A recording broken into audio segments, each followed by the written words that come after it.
Bonjour tout le monde, j'espère que vous allez bien. Que ce soit dans le confort de votre maison, en voiture, à la salle de sport ou autre, on vous souhaite une très belle journée. Alors aujourd'hui, pour ce nouvel épisode du podcast, nous avons une invitée bien spéciale. On ne va pas la faire attendre plus longtemps. Accueillons Lily Jade, notre influenceuse fitness préférée. Comment vas-tu, ma chère? Ça va bien, merci. Je suis tellement contente d'être ici, sérieux. Ça fait longtemps que j'écoute le podcast et j'ai accepté dès que j'ai eu l'invitation. Moi aussi, je suis très contente de t'avoir avec moi ici, surtout pour parler de ce sujet. Alors aujourd'hui, on aborde l'activité physique, du passage de la vie en maison parentale à la vie en appartement. C'est bien ça? Oui, exactement. Parce que ce rite de passage est assez important dans une vie. Beaucoup de responsabilités et de tâches s'ajoutent à notre quotidien et c'est souvent l'activité physique qui va être mise de côté à ce moment. Oui, c'est sûr que je crois que c'est normal que nos priorités changent quand on quitte la maison familiale, mais le but reste toujours de trouver des moyens pour justement réussir à mieux organiser son horaire, pour réussir à garder des moments pour prendre soin de soi, malgré sa nouvelle vie, si on peut le dire. Parce que c'est sûr qu'il y a des moments, il y a des moyens, mais on n'est juste pas bien outillé pour ça, j'imagine. En tout cas, moi je me rappelle, quand j'ai déménagé pour la première fois, disons que j'avais pas le mode de vie le plus sain. Oui, en effet, c'est une grande adaptation et je te rassure, moi non plus, ce n'était pas glorieux mes premiers mois en appartement niveau qualité de vie. On a beaucoup de choses à faire, on n'a plus de temps, on veut économiser, mais on finit par juste manger du resto. Par expérience, ce n'est pas facile. Mais c'est un peu ma mission en venant ici aujourd'hui.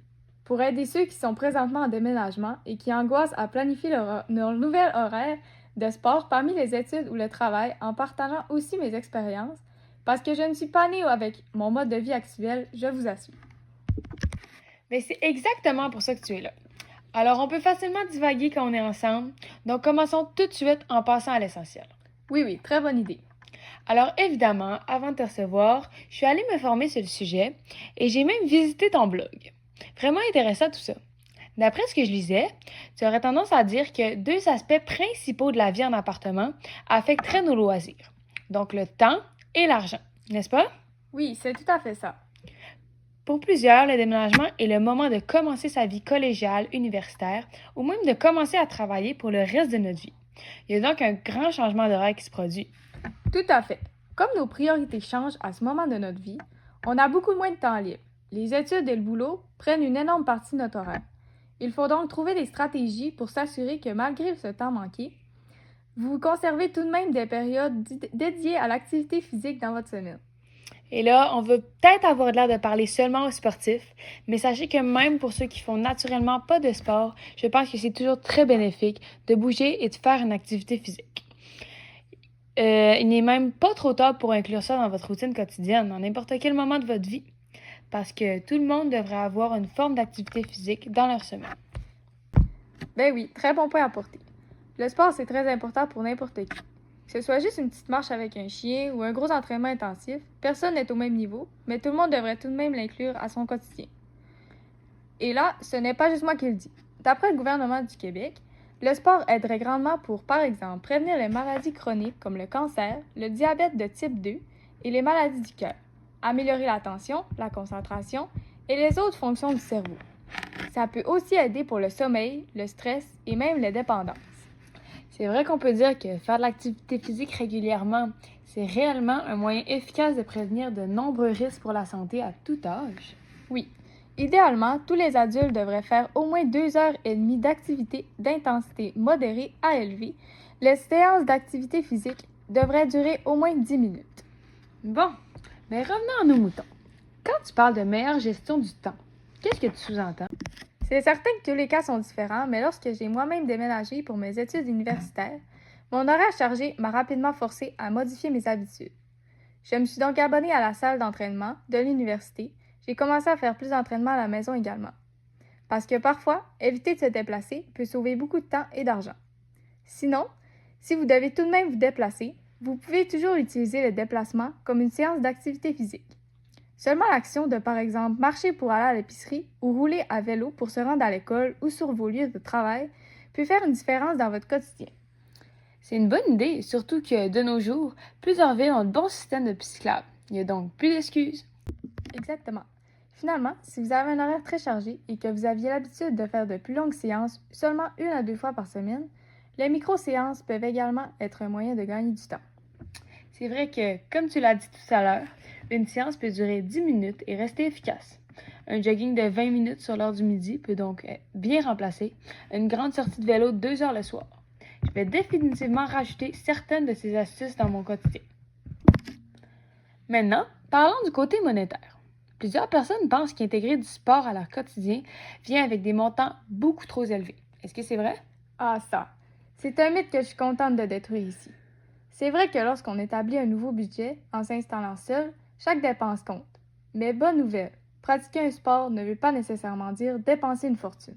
Exact. Et tu m'en parlais justement hors micro. Il y a vraiment plusieurs options gratuites ou peu coûteuses. Oui, tout à fait.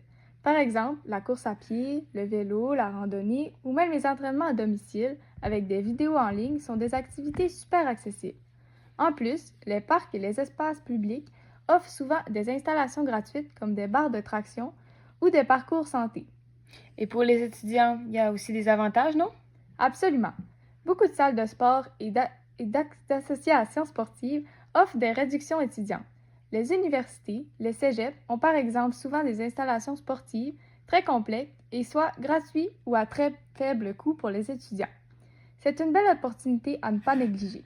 Sinon, certains lieux de travail ou d'autres salles d'entraînement à proximité de ces établissements sont souvent faciles à trouver. Et côté équipement, il y a sûrement une possibilité d'acheter du matériel moins cher en gardant tout de même une bonne qualité. Exactement. Il faut acheter intelligemment. L'équipement d'occasion, c'est un excellent réflexe. On peut trouver plein de choses sur des sites de revente ou de friperie. Et si vous préférez du neuf, attendez les promotions ou utilisez vos cartes de fidélité pour économiser. Et ce que j'aime bien, c'est l'idée de prévoir un petit budget à chaque mois pour le sport. Pas énorme, mais juste assez pour éviter les dépenses impulsives et choisir ce qui est vraiment utile. Tout à fait.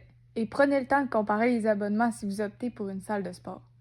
Il y en a pour tous les budgets et selon votre fréquence d'utilisation, ça peut devenir très rentable. Bon, récapitulons un peu. Selon le montant qu'on est prêt à investir, il y a plusieurs options, non? Oui, si vous avez un petit budget ou pas de budget du tout, les parcs extérieurs sont une excellente option. Ça ne coûte rien et c'est accessible. Le seul hic, c'est qu'on a parfois limité les choix d'exercice. Et pour ceux qui préfèrent un environnement plus encadré, le gym reste une option payante. Mais comme on le disait, avec des rabais étudiants ou les offres spéciales, ça peut rester abordable. Ensuite, il y a la maison. L'achat d'équipement peut représenter un petit coût de départ, mais sur le long terme, c'est bien moins cher qu'un abonnement à la salle. Justement, parlons un peu des astuces à la maison.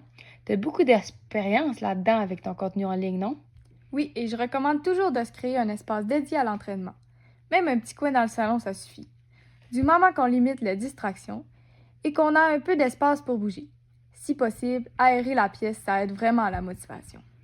Et niveau organisation? Fixez-vous un planning réaliste. Choisissez des jours et des heures fixes dans la semaine pour vos séances.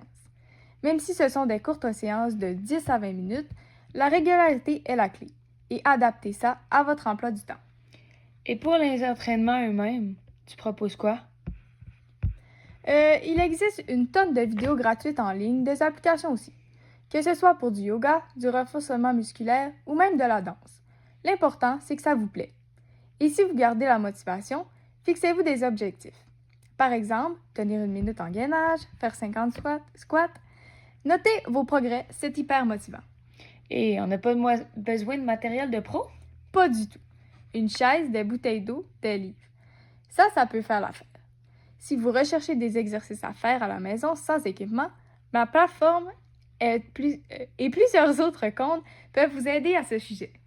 C'est fou tout ce qu'on peut faire avec peu de moyens. Merci pour toutes ces astuces super concrètes. Avec plaisir. Le plus important, c'est de ne pas se mettre de pression. L'objectif, c'est de bouger un peu chaque jour selon sa capacité et son rythme. Tu as tout à fait raison. Merci encore une fois d'être venu sur le podcast et merci à tous nos auditeurs. On se revoit la semaine prochaine avec un autre invité. Ciao!